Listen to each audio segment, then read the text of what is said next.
Well, let's go ahead and get started. We can let more people in as we get going here, but I want to be a good steward of everyone's time as usual. But one, let me just begin by saying welcome to everybody on board the Zoom with us today. You are participating in our first ever virtual forum that we're having here for the Michigan Air and Space Forces Association. We are going to continue those. I'll talk about some of the future ones here in just a minute. But we're trying to figure out how to reach across the state, how to what started as, just the Sterling Heights area, reaching physically down into Ann Arbor, doing some face-to-face meetings there. But now we're also going to introduce the virtual so that we can just get a lot more flexibility in how we're able to share this education, advocacy, and support mission that we're doing as part of this association. But just very, very quickly, we exist as a association to be the force behind the force. The Air Force Association was actually started more than a year before the Air Force itself. It actually started early in 1946, and it was September of 1947 before the Air Force came into being. But the people who created this organization are the very same pioneers who started the U.S. Air Force. They were mainly World War II. Some were reached across both world wars. But they understood that after the First World War, we demobilized. We got rid of our planes. We let the pilots and all this talent and everything that we developed go. And when the Second World War, we had to start again from scratch because the Air Force couldn't advocate for themselves. Those wearing the uniform can't go to Congress and say, "Here's what we need." So this is why the Air Force Association was started, was to be this voice, to teach people about the Air Force, to teach people or to advocate to these elected officials what it is the Air Force needs, and then to support those wearing the uniform and those who used to, and our wonderful veterans. So that is the baseline mission, where we come from, what we do.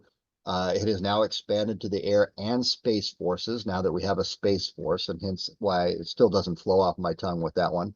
But that's who we are. That's what we do. We in the Michigan Air and Space Forces Association, we're expanding, we're growing. We've won awards for growth the last couple of years. That continues now, and that's exactly what we're looking to keep on this steamroller that we have going at this point. So to my team, a big shout out to all of you. Thank you for what you do and making a lot of this happen. Our upcoming events. So tonight is our first ever, real virtual presentation. We do our executive committee meetings on Zoom, but this is what we're going to try and do going forward. Next Friday, a face-to-face meeting in Ann Arbor, where we have a squadron commander from the F-117s, our first stealth fighter jet. There was a squadron commander during the first Gulf War, is going to be talking face-to-face down there in Ann Arbor. Hey, in a couple months, he's actually going to come up and do the same thing again in Sterling Heights. So he's just getting his warm-up. But the next virtual event on the 28th, so 2 weeks from today, we're going to have the team from Boeing that are going to be talking about the F-15EX fighter jet and the jet and the program itself. This is the airplane that they've been talking, and a lot of the elected officials have been fighting to try and get into Selfridge.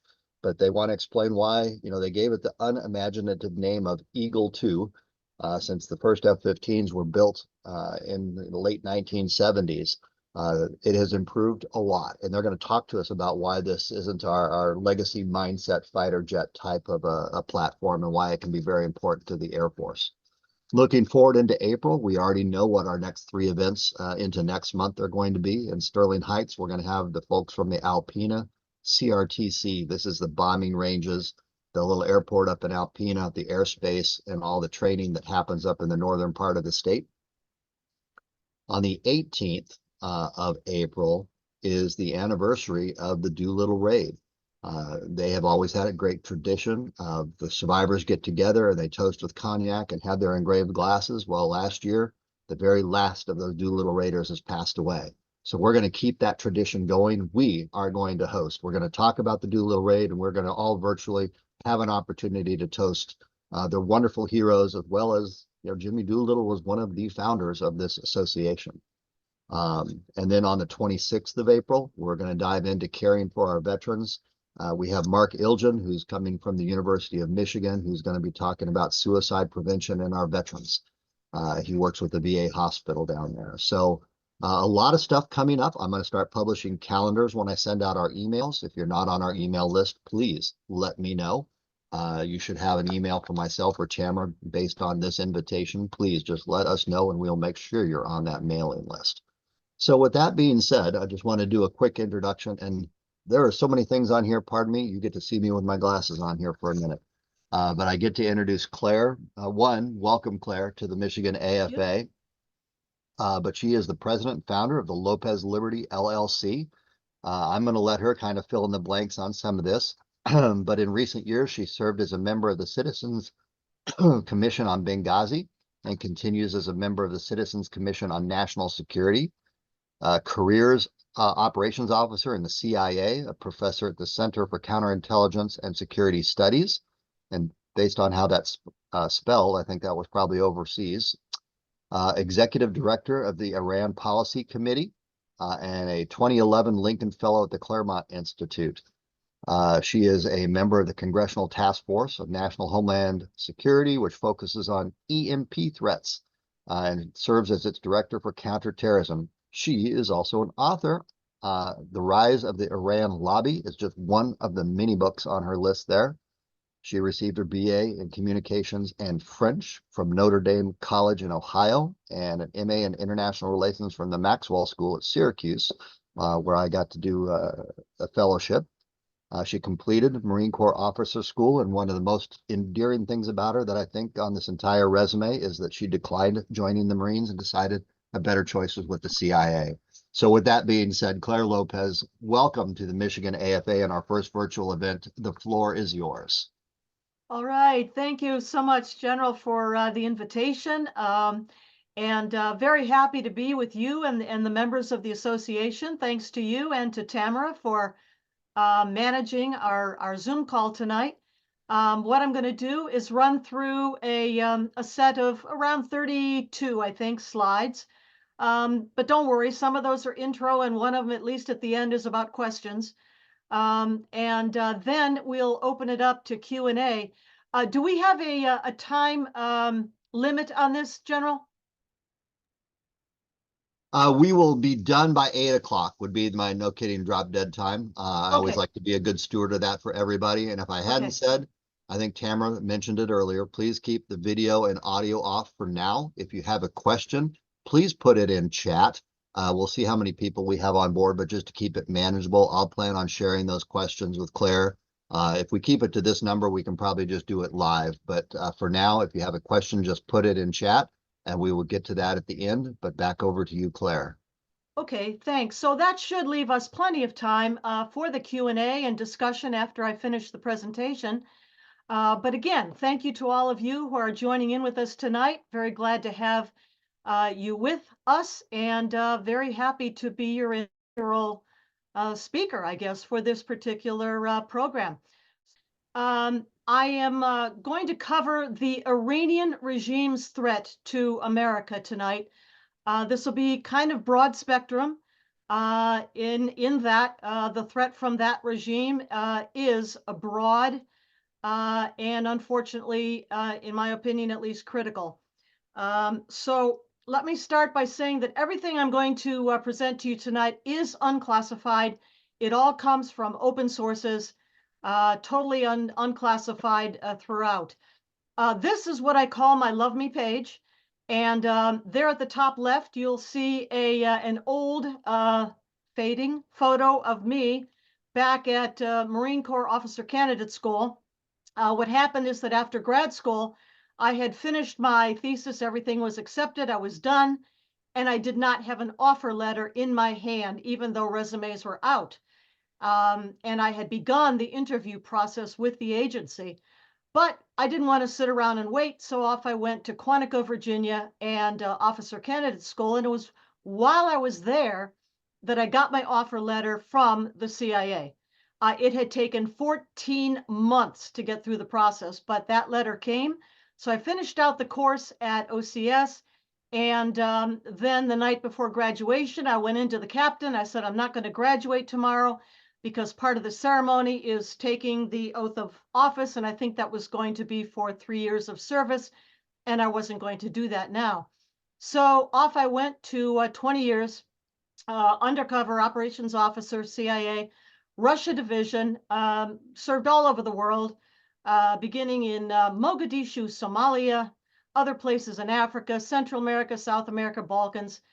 And unfortunately, though, I never did get to Russia. I wish I had, because I certainly can't go now. After that, you heard Tamara mention that I did some various different activities. Among them, wound up at a couple of think tanks in Washington, D.C. The one at the bottom left, you'll see the Iran Policy Committee, and a little a thumbnail of one of the books that I co-authored and edited about Iran. There was another one too. And then a number of different other organizations. You'll see the Center for Security Policy in there. You'll see the Center for Intelligence and Security Studies. That was Alexandria, Virginia based, but for whatever reason, they spelled it the British way, Center, C-E-N-T-R-E. I continue now with the United West, an organization founded by Tom Trento back, oh, I don't know what, 10, 15, 13 or 14 years ago, I guess. I've been an instructor with Understanding the Threat, John Guandolo, and the team. We instructed law enforcement, sheriffs and deputies, police departments all over the country on national security threats domestically, inside the United States, albeit like tonight, some of those threats emanate from abroad, but they're here. Anyway, that's my my little love me page. All right, let's start with Iran and why we're looking at Iran. Why are we focusing on Iran? Well, it's been the focus of tension and threat for all of these reasons that you see on the slide here. They've got a very advanced nuclear weapons program. I am one of those who thinks that they probably already have produced at least a small handful of nuclear warheads. But there's a funny thing in international convention. They don't call it a weapon until that warhead is actually fixed on top of the nose cone of the delivery system, a missile. So nuclear weapons, biological and chemical weapons, very advanced. They work with Russia, Damascus, North Korea, China, all of the above.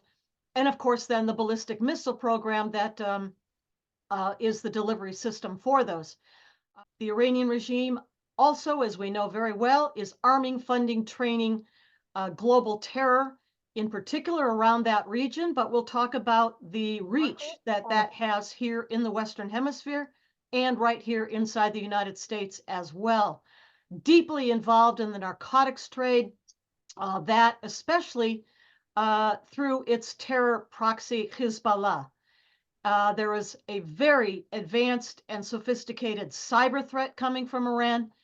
And then, as I kind of alluded to, mentioned, the alignment of the Iranian regime with other rogue regimes that we would talk about, such as the Damascus regime of Bashar al-Assad, China, Russia, North Korea, and others. All right.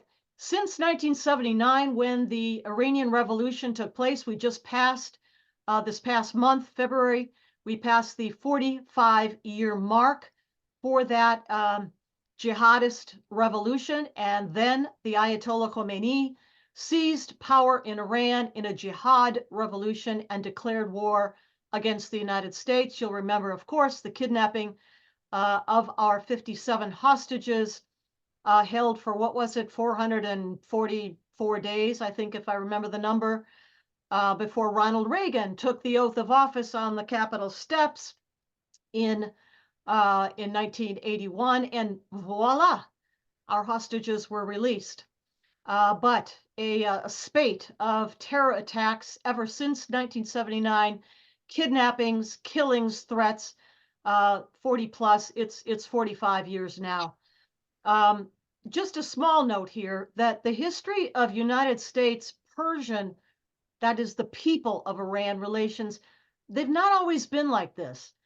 There was a time before that revolution when the relationship between the Shah of Iran and the United States was very close. Also, by the way, with Israel. But after that revolution, for the Iranian people themselves, who are the first victims of that horrific regime, the abuses against human rights, these two young kids over there you see getting hung because they're gay, because they had a gay relationship. Of course, among the hudud crimes of Islam, hudud, so because they are mentioned in the Quran itself, there are 7 of them. And simply being homosexual, not doing anything necessarily, but just being homosexual is a death penalty crime under Islamic law, under Sharia. Also, other things like apostasy and, oh yeah, highway robbery too, among a few others. Misogyny has become regime policy. The way that the women of Iran are treated is abominable, as I'm sure you know. Anti-Americanism is the watchword of this this regime in Tehran. What you're looking there at in the little photo at the upper right-hand corner of this slide is the mural that's been painted over the old U.S. Embassy in Tehran, and that has now been taken over by the IRGC, the Islamic Revolutionary Guard Corps. We mentioned the WMD. Programs within Iran, top priority for their funding. The clergy dominate that regime, Shiite clergy, and of course then the support for terror. If you're looking at the lower bottom right-hand corner there, to tell you what's going on in that photo, the tall cleric on the right, of course, is the Ayatollah Ali Khamenei, the current supreme leader of Iran, and kind of hugging him with his head down. He's kissing his sleeve. That is Hassan Nasrallah, the Secretary General of Hezbollah. He is kissing the sleeve of the supreme leader, and that is a kind of a ritual of respect from, the junior to the supreme leader, to the senior partner. Notice that both of these clerics are wearing black turbans. Now, if you see a black turban on your ordinary everyday jihadi, take somebody from Al-Qaeda or the Islamic State, for example, that just means that they're really bad dudes. But if you look at these clerics of the Shiite branch of Islam, when the clerics wear the black turban, it means they are claiming direct descent from Muhammad. Now, it doesn't mean necessarily that it's true. We don't have any way of knowing that, but that's what they're claiming by wearing the black turban. All right, this is from a prior annual threat assessment of the U.S. intelligence community about the Iran threat specifically, comes from 3 years ago. We do have a new one out, by the way, just in February, but let me quote this one from back in 2021. Iran will present a continuing threat to U.S. and allied interests in the region as it tries to erode U.S. influence and support Shia populations abroad, entrench its influence, and project power in neighboring states, meaning across the Middle East, deflect international pressure, and minimize threats to regime stability. Much the same wording, more or less, can be found in the most recent ODNI annual threat assessment that came out on February the 5th, so about a month and a bit ago. But that is up online. But much the same wording about the Iran threat. All right, what makes Iran a threat? What are its objectives that make it a threat to U.S. national security? Well, number one, the Iranian regime wants to influence Western governments and international bodies like the United Nations, UNRWA, for example, to the benefit of the Tehran regime. And of course, that would mean things like getting out of sanctions or having the sanctions not be enforced, that sort of thing. They want to buy time for their nuclear weapons program to when they are actually ready to demo, their capability, which I think is coming soon. They want to end the tough economic sanctions and the isolation that brought with them, at least under the Trump administration. Um, the sanctions levied at that time during the Trump years have not been revoked, have not been removed, but under the Biden administration, they're just not being enforced, which winds up being the same thing and has brought something like, I don't know, 80 or 90 billion dollars into the coffers of the Tehran regime since the Biden administration took office. The regime wants to increase its sphere of geopolitical influence, obviously wants to confront Israel, attack Israel and the US, but it prefers to do this always by way of terror proxies. You'll see they're not attacking directly. They're always working through terror proxies, and that remains true across the Middle East, in the Western Hemisphere, and here in the United States. And of course, then, between the Shia and the Sunni, the Tehran regime wants to pursue leadership. It wants to seize leadership of the international jihad movement, and that would mean confronting Saudi Arabia in particular, because of course that was the land of Muhammad and the place where the two so-called holy places of Islam are located, Mecca and Medina. And the Shiites being the less numerous, the minor sect of Islam, are confronted in the region of the Middle East overwhelmingly with a majority of Sunnis. And they would very much like to seize dominance over all of Islam, despite that numerical difference there. America very much is the target. We are in the bullseye for the Iranian regime. There is an Islamic Jihad presence in North, Central, and South America. We'll talk about that in a bit here. And it's the deliberate policy by the Iranian regime to export its revolution. Through the 1980s and 90s, Hezbollah rode the vector of Lebanese Shiite immigration to South America. You'll remember that those were the years of the horrific Lebanese civil war, and that was the occasion of many Lebanese fleeing the country, but among them were many Hezbollah operatives who established their first foothold in the Western Hemisphere in what's called the tri-border area of South America. That's the place where the borders of Argentina, Brazil, and Paraguay all come together and meet. And there's a kind of a lawless area there that's not policed really by any one of those three countries. And so it's a place where Hezbollah found a very convenient place to establish its first foothold. It's been a place of criminality since even before Hezbollah got there, but we're talking about counterfeit everything, car theft, you name it, money laundering, narcotics trade is going on in the tri-border area. But now, because Hezbollah got that foothold, it was able to expand from there throughout South America, eventually on up to Mexico, in and across, up to and across the US border too. They're here. Hezbollah cells are all over the United States.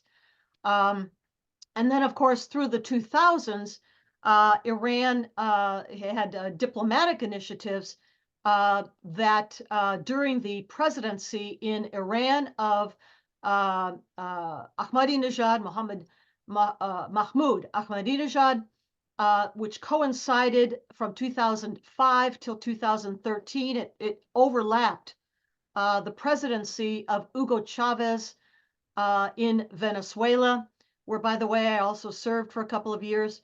And that overlap provided the opportunity for Iran to really establish itself in Venezuela, which continues to this day under Chavez's successor, Nicolas Maduro.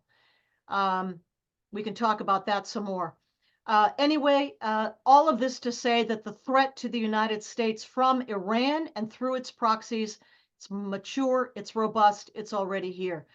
Where does this all come from? So let's go through their motivation. I mean, unless we look at, motivation and intent, we're not going to get to the risk, the genuine risk to our country. So let's look at Iran's ideology. Vilayet Faqih.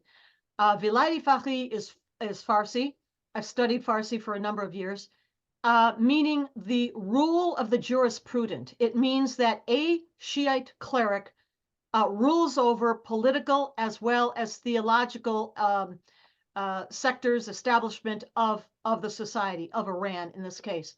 With that, here's a photo of the Ayatollah Ali Khomeini, who began writing this thesis, I guess you might call it, his ideology of Vilayet Faqih when he was a religious scholar and a teacher at the theological seminaries in Qom, which is the city in Iran that has probably the most theological seminaries that train the students, the up and coming students of Shia Islam.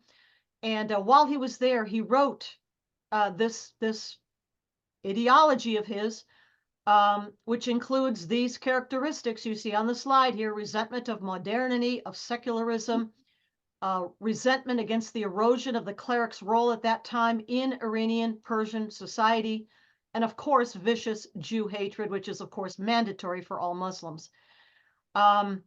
He wrote this, of course, in Farsi, and you know how classified documents in the United States government typically are automatically declassified after 25 years, unless stipulated otherwise. And this document, was available along with many other things in the classified realm. This was not classified. I don't mean to say that, but all these documents were and remain unclassified on the internet available. But did any of our senior officials at the State Department, our intelligence community, did they ever read what the Ayatollah Khomeini wrote, his Vilayet Faqih thesis, I guess you might call it? No. And how do we know that? Because the declassification of Tehran U.S. Embassy documents, such as have been declassified, indicate that not only did they not even read this, they have no idea what's in it, they didn't even all speak Farsi. They didn't even know the language of the country. Maybe a couple did, maybe some did, not too many. But so they didn't know what was coming. They didn't understand what was brewing, maybe underneath the surface, as Khomeini was, of course, in exile, exiled by the Shah of Iran back in 1962, exiled first to Iraq, and then later for the last 18 months of his exile until 1979, February, at the Chateau Le Neuf outside of Paris, France. So rule of the jurisprudent is the core element of this ideology of the Vilayet Faqih. It is not for a non-cleric under this ideology ever to rule Iran. The spiritual and the political power all in the hands of Shiite clergy. And then, of course, the forcible imposition of Sharia in both public and private spheres of the country. The spread of the revolution is doctrinal to all of Islam, but in particular, it was embraced by the Shiites of the Khomeini revolution. And the first goal was geostrategic domination of the Persian Gulf, the broader Middle East, and then to confront the United States and Israel globally. And as I said before, the objective too, to seize the ideological leadership of the international jihad away from the Sunnis, whom they resent terribly. Now, here's something else about Shiite ideology. So you might know that the leadership of the Shiite clergy in Iran are called Twelvers. The reason they're called Twelvers is that they follow the 12th Imam. He was supposed to have died in the year 632 CE, current era. And then there was a rift in the Muslim followers over whom should be the one to succeed him. And the majority became the Sunnis, and they followed Abu Bakr, followed the cousin of Muhammad by acclamation. Like they decide whom should be the successor by, their decision as a group. But the family of Muhammad, he married Fatima.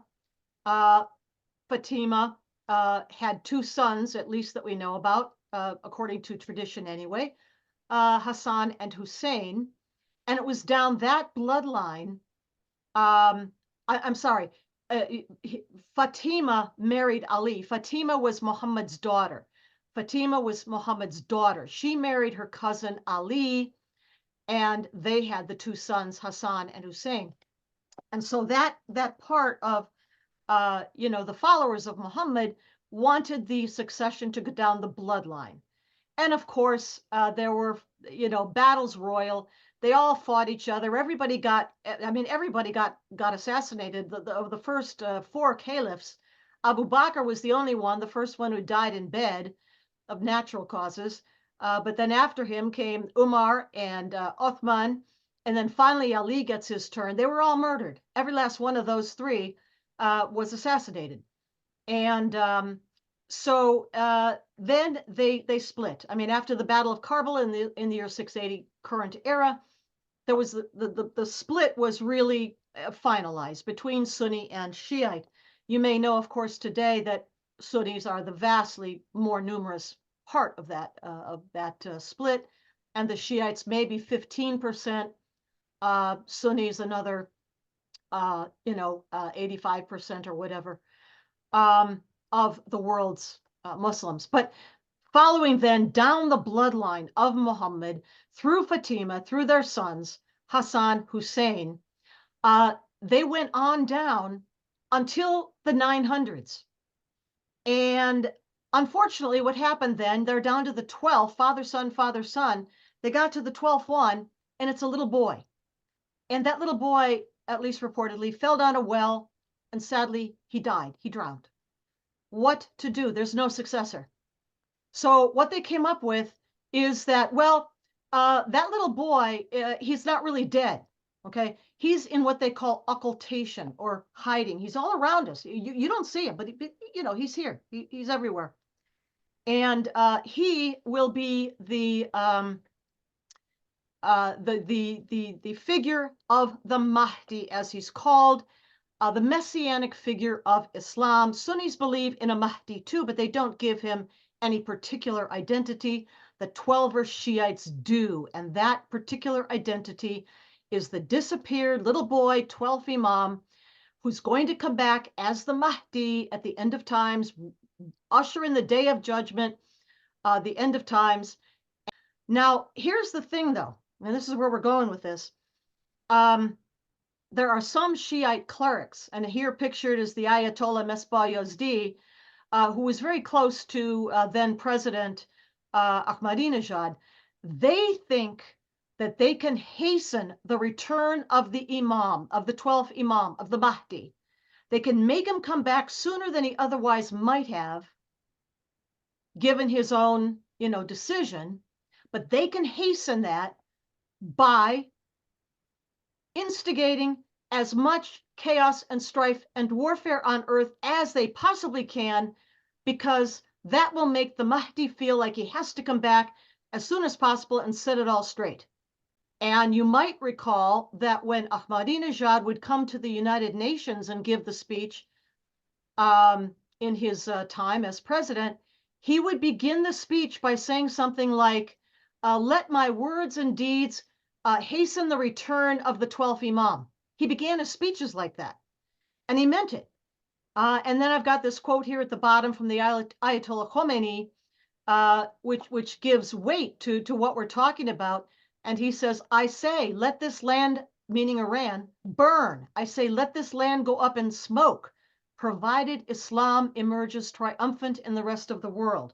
Okay, this is intent and motivation that gets us to the risk factor from Iran. There's one more thing here. It's called the cult of the Shahid. Shahid is what they call their suicide bombers. They would call them martyrs in English, but they're not really martyrs like in Christianity, but Shahid.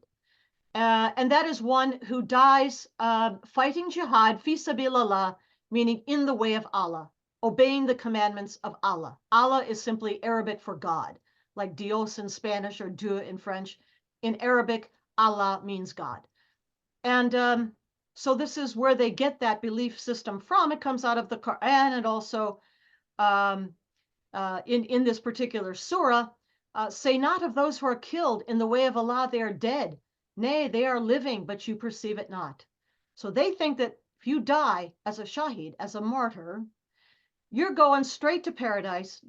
You're going without, you get to skip the torments of the grave, go straight to paradise, eternity in paradise with Allah, and you get to broker in 70 of your closest family members too, and they get to skip the torments of the grave as well, and they get assured of eternity in paradise. So as you can see, this is not a cult of death at all. This is a cult of immortality, because that's what they're after. They're after immortality in paradise with Allah. One last example here of the way this belief plays out in our current time. And that would be back in January of 2020, when then President Trump ordered the takedown of the Quds Force commander, Brigadier, or was he a major? Major General Qasem Soleimani.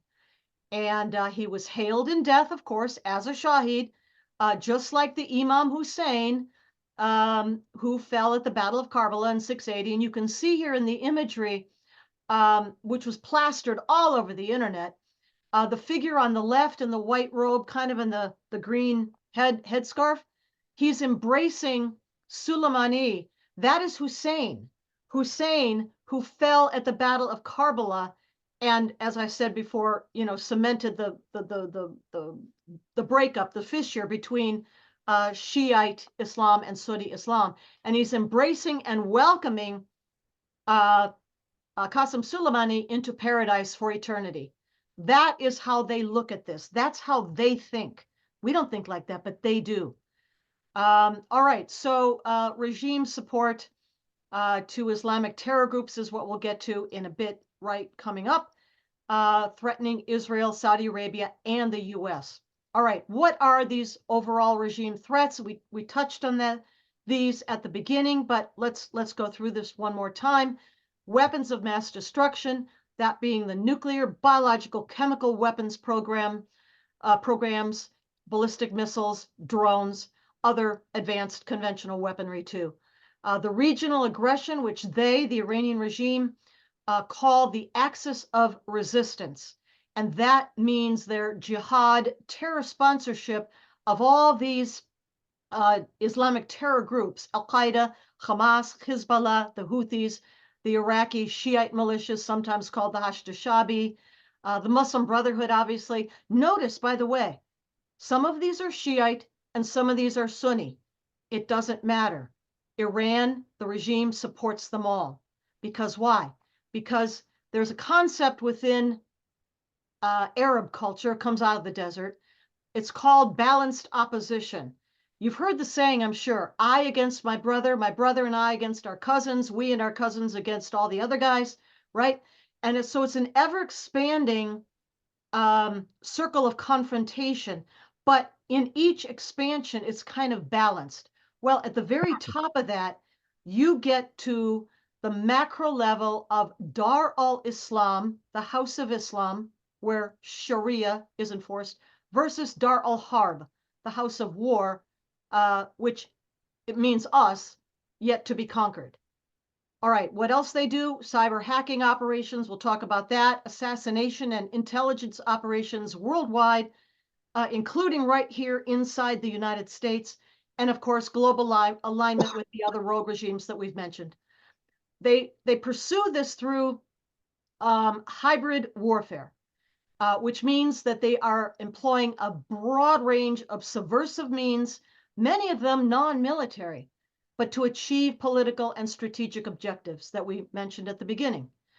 Hybrid warfare breaks down the traditional binary division between war and peace, which is how we in the West and the United States often still kind of think about warfare, but they don't. They don't. Neither does China, by the way. Hybrid warfare blurs the lines between those.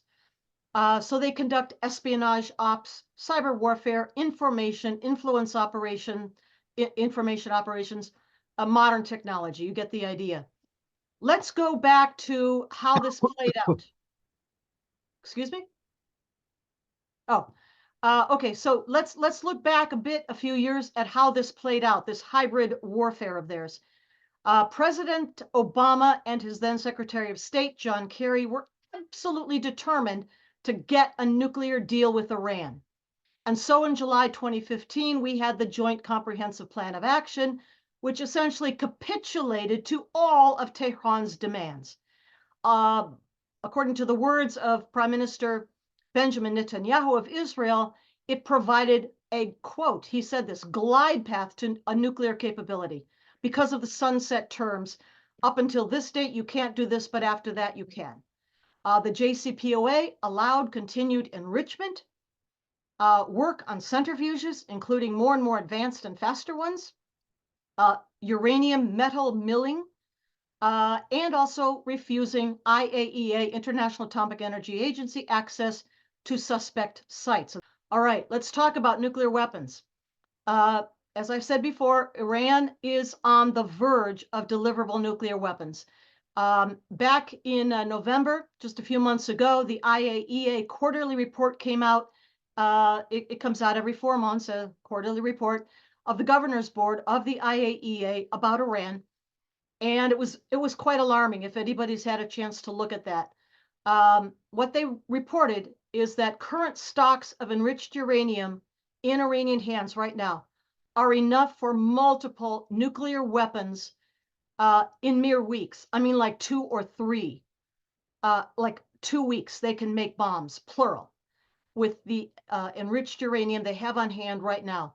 Additionally, the quarterly report said that there are lots of undeclared enriched uranium stockpiles in Iran, but the IAEA is not being allowed to inspect places they suspect. They're getting, and this is a quote, the IAEA, getting very little Iranian cooperation with their role. Their role is the nuclear watchdog for the United Nations. Unfortunately, the IAEA doesn't have any teeth. It's got no enforcement mechanism. The only remedy to a complaint would be take it to the Security Council of the United Nations, where, both Russia and China have veto power. Finally, the report from November talked about a new and very deeply buried facility near Natanz being finished, developed right now. Natanz, of course, the number 1 enrichment site for Iran. Fordo is another one, but Natanz is the bigger one, and they're now building something else, super deep buried. I guess they hope out of the range of bunker buster bombs. I mean, I've got an idea about that. You don't have to reach all the way down. All you do is bomb all the entrances and the exits and turn the place into a sarcophagus. But I don't know if they're thinking about that. February 2024, 1 month ago, the IAEA Safeguards Report came out on Iran compliance, or maybe I should say non-compliance, with the Nuclear Non-Proliferation Treaty, to which it is still a signatory. That report highlighted Iran's non-compliance, its lack of required declarations about nuclear weapon sites, and failure again to cooperate with the IAEA. Obviously, as we said before, the missile delivery systems, the ballistic missiles, already. All right, some of the other elements of hybrid warfare for the Iranian regime: information operations. The Iranian MOIS, that is Ministry of Intelligence and Security. That's their intelligence force. It is a member of the cabinet, as Ministry of Intelligence and Security would suggest. Wizarat Etela'at v'Amniyat Keshvar is the Farsi for that, which you see on the logo up in the right corner at the top of this slide. How has this been so successful in the United States? Well, you may have heard of something called the Iran Experts Initiative. This was revealed by former Wall Street Journal reporter Jay Solomon in a very informative article in the outlet called Semaphore, Semafor, which was published online September 26, 2023, just before the Shabbat massacre of October the 7th. And what happened is that a dissident group of Iranians called Iran International, which has a TV channel by that same name, is headquartered in London, in Britain. And I don't know how, and nobody's saying, but they got a hold of tens of thousands of emails from the Iranian Foreign Ministry dating back 10 years. And that is what revealed this Iran Experts Initiative, which goes back to the time just prior to the 2015 JCPOA. And it was an effort to influence U.S. officials in the negotiations, and of course, then beyond the JCPOA as well. And it was led by the now suspended from the State Department, Robert Malley, whose name must be familiar to you. He began as the head of a think tank in Washington, D.C. called the International Crisis Group. And what he did was recruit Iranian Americans to that think tank. And then when Robert Malley was picked up and brought over to the State Department in 2014 to head up our U.S. negotiating team for the JCPOA in Vienna at that time, Robert Malley, brought with him some of the people he'd recruited to the International Crisis Group. And I will name just one of them because that name is in the article. Again, Semaphore, September 26, 2023, Jay Solomon. And to give you an example of the kind of people we're talking about who remain inside of the top levels of our national security community in the United States to this day. That one name that I'll name to you is Ariane Tabatabai. She started with Robert Malley at the International Crisis Group, came over with him to the State Department, and then later on moved from there to the Department of Defense, where to this day right now, she serves as Chief of Staff to the Under Secretary of Defense named Christopher Maier, M-A-I-E-R, who is Under Secretary of Defense for SOLIC. SOLIC is the acronym Special Operations Low Intensity Conflict. She's his Chief of Staff. The objective, obviously, for the regime in this entire network, and there are many more besides the name I gave you, to change ultimately the balance of power in the Middle East by infiltrating and co-opting United States academia, government, industry, the intelligence community, yeah, military too. All right, let's go to the 7th of October, Shabbat massacre. That was led, directed, that was an Iranian regime operation. We know now that Hamas jihadis had trained inside of Iran prior to that attack. Iran directed Hamas's invasion of Israel, the worst massacre of Jews since the Holocaust. Iran, and of course Qatar, which is, as I call them, banker to the international jihad, they armed and funded and trained Hamas and PIJ jihadis. PIJ, Palestinian Islamic Jihad, the smaller of the two main jihadi Islamic terror groups in Gaza, directly formed, PIJ directly formed by Iran and Shiite, whereas Hamas is Sunni and comes out of the Egyptian Muslim Brotherhood. Again, Dar al-Islam versus Dar al-Harb. This is at the macro level of conflict in the world. There was a sophisticated multi-year information operation Israel run by Iran with Hamas.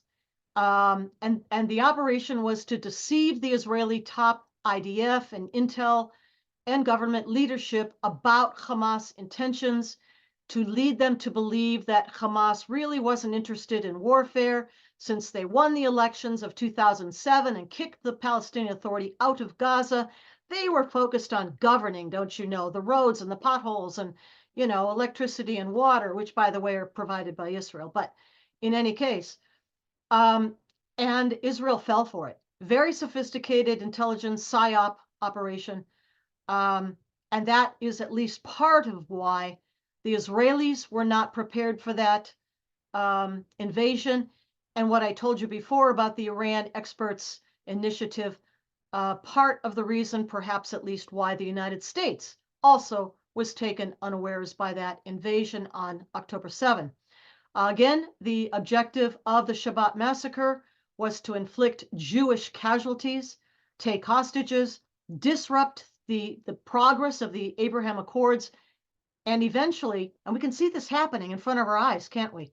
Shift world sympathy to Hamas and to their Gazan population supporters, because who's Hamas? Hamas are the fathers, sons, brothers, and uncles of the Gazan people. That's who they are. So they're in it together. All right, let's move here now and bring it home. Iranian networks in the Western Hemisphere. We talked about Hezbollah having moved to the tri-border area of South America way back as far as the 1980s, which is when Hezbollah was actually first formed. But of course, from the presidency, as we mentioned, 2005 to the present, but the overlap, again, between Iranian President Ahmadinejad and Venezuelan President Hugo Chavez, that really gave a boost to expanding Iran's presence across North, Central, and South America. Venezuela today, though, provides the key outpost for the Iranian presence in the Western Hemisphere. It's a nexus for Iranian operations with drug cartels, with the FARC, the Colombian Fuerzas Armadas Revolucionarias de Centroamérica, or de Colombia, a cartel, a narco-trafficking cartel, Hezbollah, organized crime. Everything now is centered in Venezuela. That's the flag of Venezuela you see there together with the Iranian flag.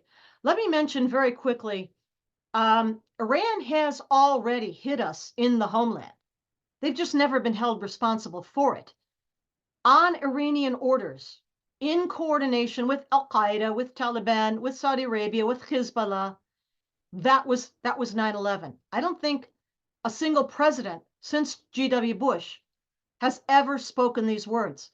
But it so happens that I was an expert witness in a case, a legal case called the Havlish case, after the name of one of the widows of one of the pilots of 9/11. And long story short, at the end of 2011, December, Judge George Daniels, Southern District of New York in Manhattan, I think he's still on the bench, ruled that both Iran and Hezbollah were jointly responsible with Al-Qaeda for the 9/11 attacks. That is legal judgment. Our case that we brought to that court, we won the case. That is the name, that is the website there. I will warn you that it's under repair at the moment, but it should be back up, we hope, very soon. But that's the website where all of our affidavits, I co-authored one of those affidavits, many others, I think up to a dozen or more of us wrote affidavits in this case. But the fact that Iran, this regime, got away with 9/11 and nobody except this judge, and we, in our case, has ever held them responsible since 9/11, gives them a sense of impunity like you can't imagine. Like, what else could we possibly do? Nobody's gonna touch us. That is how this affects the thinking of the Iranian regime. All right, back to Venezuela. Because of the critical proximity to the U.S., that's why, together with the opportunity of getting together with Ahmadinejad, and in this photo here, Hassan Nasrallah, or Hassan Rouhani, I'm sorry, former president of Iran, here together with Nicolas Maduro, Chavez's successor, in the photo. What they've been able to establish in Venezuela are financial institutions to evade sanctions, all kinds of commercial and industrial businesses. They own mines, they own shipping lines, they own ports. More than 80 Islamic centers have been established by the Iranian regime inside of Venezuela. And those, of course, provide cover, as well as the businesses do too, cover for Hezbollah, IRGC, Quds Force, MOIS operatives. That cover And those centers serve multiple purposes: cash generation, money laundering, obviously through the banks, and of course, evasion of sanctions. Worse than that, though, or maybe worse anyway, Iran has been for years actively arming Venezuela. Who do you think that stuff is pointed at? It's pointed at us. Iran calls it their axis of terror. I'm sorry, the IDF, I apologize. The IDF has just released very recently a video series. You can find it online under this name, Iran's Axis of Terror. And that's where some of this information on this slide comes from, the IDF video series, Iran's Axis of Terror. So in early March, this year, 2024, the IDF report warned that Iran has armed Venezuela with weapons that can reach the United States. They talk in that report about UAVs, drones, 12-hour flight time, 1,200-mile range, as well as these sort of smaller boats armed with anti-ship missiles, which now sit off of the Venezuelan coast, the Caribbean. And in an alliance with Iran, China's moving in too, by the way, but are right now at least Venezuela, Nicaragua, Cuba, and they head up the Latin American alliance with the Iranian regime against the United States of America. I mentioned drones. Iran itself, it's got its own IRGC operatives inside of Iran since 2012. Okay, that's a dozen years ago. They, since then, have been building on Venezuelan soil UAVs. Here's the particular kind, and they're on site helping the Venezuelans build these on Venezuelan territory. There you see more about that particular kind of UAV, but in the previous slide, you saw some now with even longer range. All right, what else are they doing? Cyber ops. In 2020, Iranian IRGC-backed hacking groups targeted the US presidential elections. No reason to think they're not going to do it again, or did do it again in 2022, but this year being a presidential election year, will do it again this year. These are some of their sort of hacking group names you could see here on the slide. What the group did back in 2020 is they hijacked accounts. They used malware.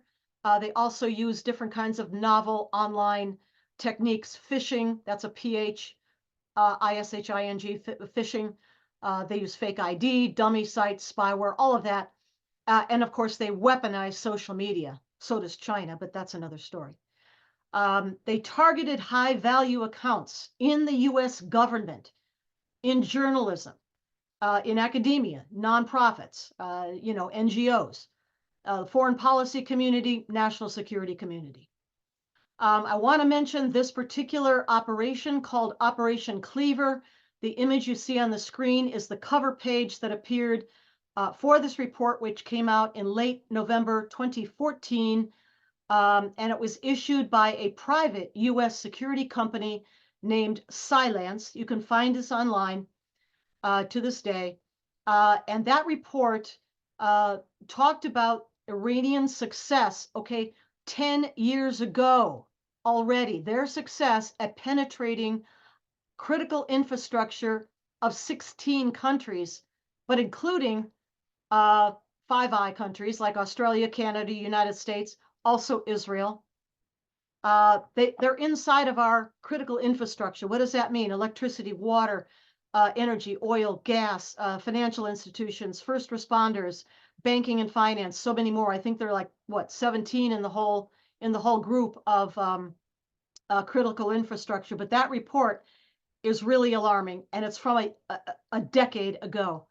At that time, Cylance reported that Iran already had the ability to manipulate electric, oil, gas, and water facilities inside the United States. Iranian regime ops on U.S. soil. I talked about Hezbollah before, the cells that engage inside the United States in all kinds of criminality, but especially narco trafficking together with the Mexican cartels. Also, targeted infiltration of local law enforcement, U.S. government agencies and officials, and probably they're doing pre-attack casing and surveillance of potential targets in this country, which would include not only U.S. targets, but also Israeli diplomatic facilities, maybe like their consulates or even the homes of their diplomats. After the January 2020 Trump takedown of Quds Force Commander Qasem Soleimani, Iran deployed hit teams into the United States. This is open source. It's been reported in the media. Hit teams intending to assassinate former National Security Advisor John Bolton, former Secretary of State Mike Pompeo, and others too. For all we know, they're still here. What we do know is that just within the past, what was it, like a week, the FBI announced that they had identified, he didn't say they'd arrested him, did they? But they said they identified this individual, an Iranian, who was here in the United States on an assassination mission. One expects after Bolton, Pompeo, and others like that. The other thing that Iranians, infiltration and operatives do, and this is Iranian, not just Hezbollah, but Iranian themselves, IRGC, Quds Force, MOIS, they stalk and they harass and they attempt to infiltrate and kill members of the Iranian opposition groups, in particular, the NCRI, National Council of Resistance of Iran, and the MEK, Mujahideen Khalq, which is the largest member group of the umbrella group of the NCRI. Okay, this is the last one here. What we need to do about this, I can't end without some suggestions about what we ought to be doing about this threat. We need to end all attempts to appease the Iranian regime. It doesn't work. Appeasement only invites more aggression. We can see that pretty clearly. We need to purge U.S. government ranks of all Iranian assets and co-optees. We need to understand and accept, unfortunately, but nothing except force of one kind or another is likely to end Tehran's quest for deliverable nuclear weapons. And again, I think they're very, very close to that. We should use our own member status in the UN, in the IAEA, to influence those bodies to demand accountability from Iran, from the Iranian regime. We're not doing that. We need, above all, to stand by Israel. Let it finish its war against Hamas. Hamas must be obliterated. It must be wiped out, never again to wield any capability of threatening the state of Israel or its people. We need to recommit to the Abraham Accords, which were on a really great pathway under the Trump administration. Need to revive that and expand that. The good news there is that behind the scenes, these countries, the original four, included the United Arab Emirates, Bahrain, Morocco, and Sudan. Now, Sudan kind of off the table at the moment. They've got problems of their own. The other three very much are still engaged with Israel, as is Saudi Arabia. They haven't given up. It's just behind the scenes right now. And as soon as possible, that should be revived and expanded to other members who likely would be ready to join. And then finally, I would recommend support for the Iranian people fighting for their liberty. This does not mean boots on the ground. They do not want external forces in their country. They just want backing and support, the bully pulpit of the U.S. presidency, our State Department, and maybe some other kinds of assistance, but not actually committing U.S. troops or anything like that. Because if we don't do that, we are going to face the day when Iran moves to a demonstration of deliverable nuclear weapons capability. Okay, let me end there and open it up for your questions, please. And I will stop sharing the slideshow now.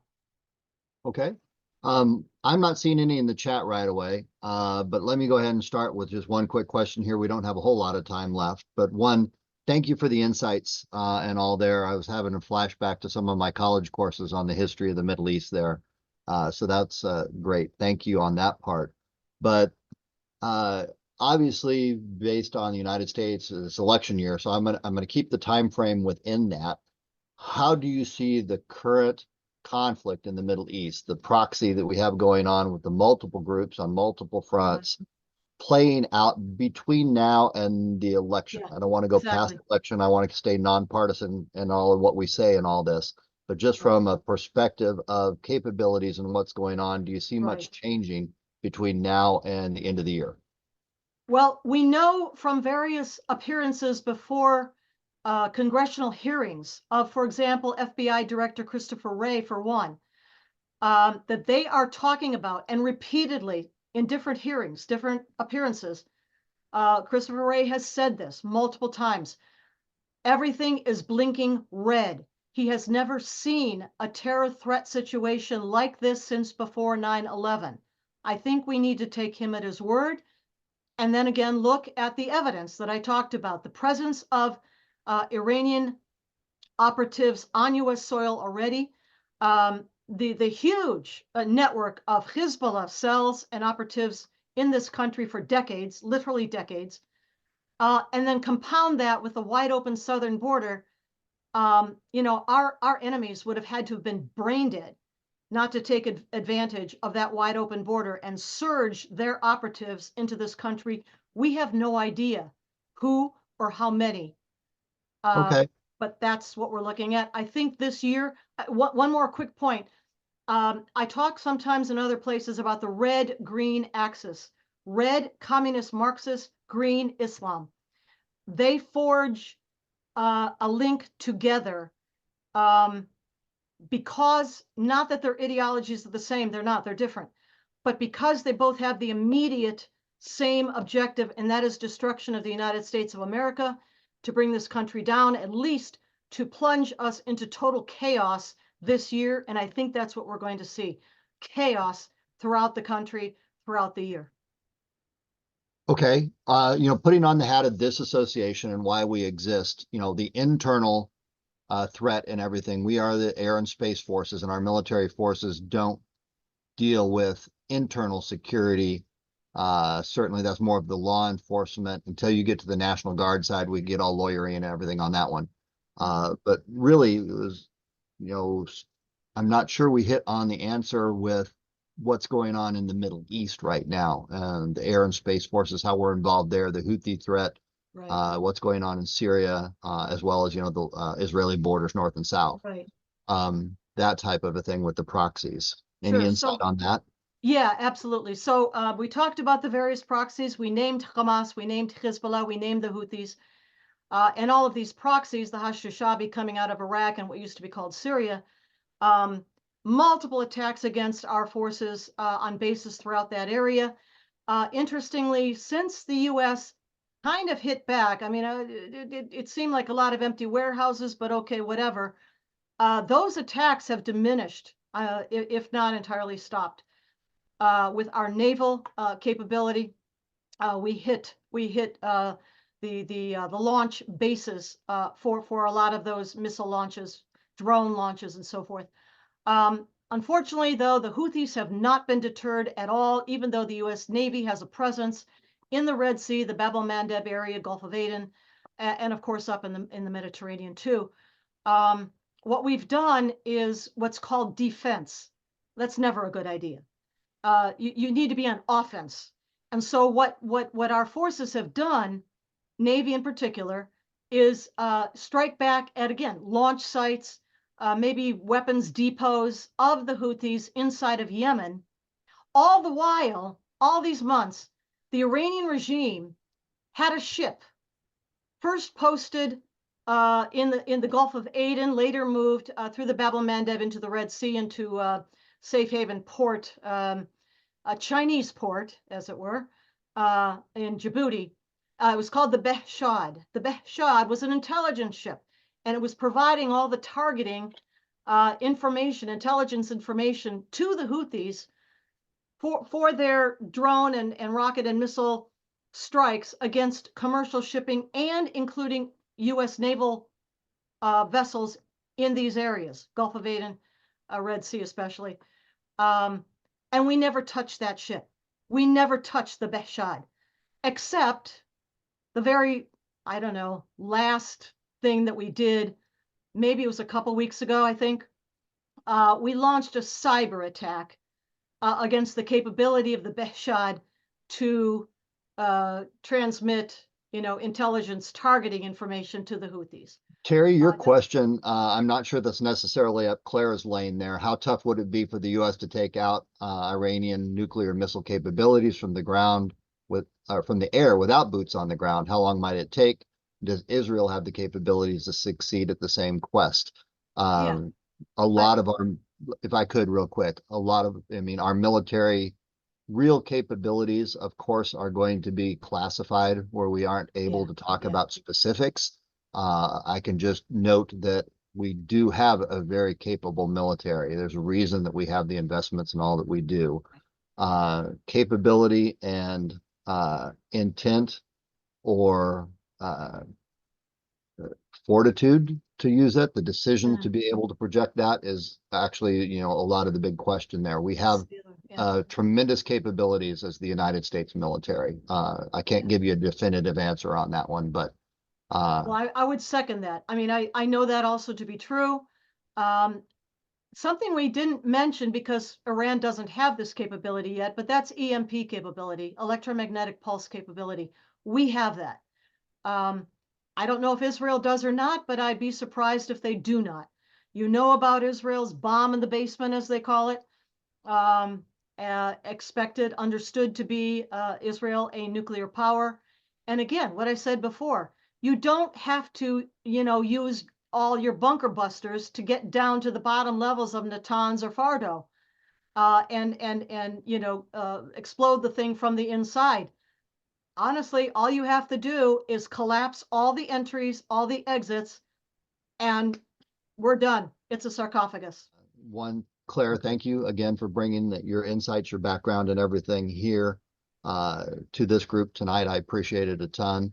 We have just literally a couple minutes here, real quick. If there's any questions on the AFA upcoming events, remember 2 weeks from today, we're going to have the team from Boeing that's going to come in and talk about the F-15EX, the airplane, the program.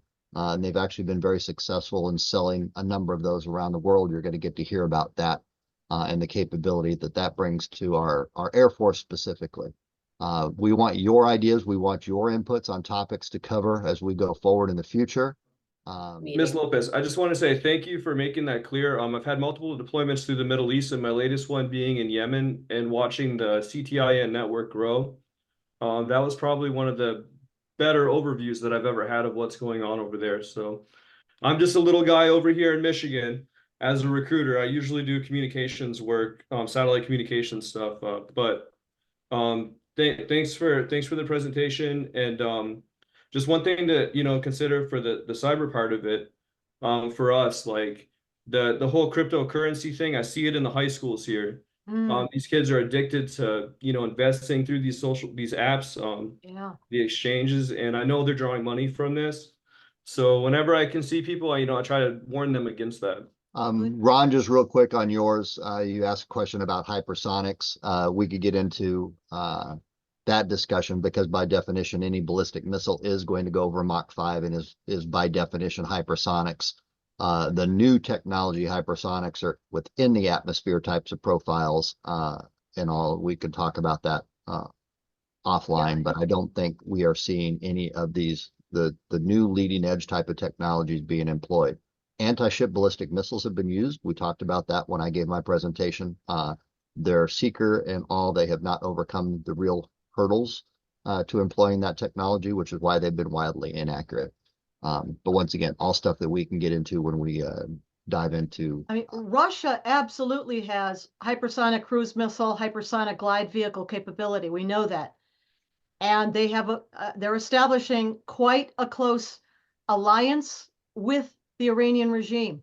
Now, that doesn't mean, and I don't know whether they've transferred that technology to Iran, but just know that it's there. China has it too, of course. All right, Carl, you're unmuted. Anything you wanted to add, Mr. Security? I could talk to the young lady for quite a while about security in regard to the world. As far as local law enforcement, and they should take a look at what's going on here in Michigan. We meet with the Homeland Security once every 2 months and go over all details on how we can protect ourselves, what we need to do, and what the strategy is here. I just got notified today that we got a meeting next Wednesday. So local law enforcement with the sheriff's department, state police, we're ready. All right, So, fantastic. Well, on that note, I would like to wrap everything up. And once again, Claire, thank you for taking the time, coming and talk to us, sharing a little of, your expertise. I am sure that people would love to pick your brains forever. Feel free, please, to ask or question or follow up anything. All right. Well, fantastic. Everyone, thank you for participating tonight. I appreciate it a ton once again. Claire, thank you for your expertise, your time, your expert analysis and all that you were able to provide to us. We appreciate it a ton. But on that note, we're going to go ahead and wrap it up and everything for tonight. If you need follow-ups, there's information in the chat. And you all have my email, obviously. If you have anything, we can make sure that we connect any dots that you need connected as a follow-on to any of this. So please, everyone, have a wonderful rest of your evening, and thank you for being participants in our first ever virtual forum.